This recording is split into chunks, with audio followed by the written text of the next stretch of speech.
Another lutong ulam serye nga tayo ngayon at meron ako ditong bunga ng malunggay. Ito nga ipinasunggit ko pa sa pamangkin ko kaya heto't babalatan ko muna. Matagal nga maghimanting nitong bunga ng malunggay kaya naman matapos ako ay hinugasan ko na. Meron na din akong hiniwang kalabasa, sibuyas, bawang at kamatis. Ilalagay ko nga rin pala dito yung talbos ng kamoting ibinigay sa akin. At syempre may bagoong. Eto't nagpainit na rin ako ng kawali. Nilagyan ko na rin ng mantika at syempre magigisa na tayo ng bawang.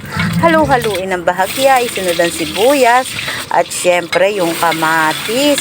So yun, imekos-mekos ng very light at isunod natin ang bagoong. Pagkatapos ng maigisa, ilalagay ko na nga itong aking bunga ng malunggay. Haluin ng very light at isunod na natin itong kalabasa. Tatakpan ko nga pala ito na hanggang 2 minuto para maluto ang aking gulay. After 2 minutes, haluin natin ng very light. Tapos maglagay naman tayo ngayon ng tubig. Yung pinaglagyan nga pala ng bagoong, iyon nga palang nilagyan kong tubig at inilagay ko dito sa aking gulay para mas malasa ang aking niluluto. Tinanggal ko na nga rin pala ulit ang cover nito dahil maglalagay akong konting bechin, patis, tansyahin lang para sakto ang alat ng ating niluluto.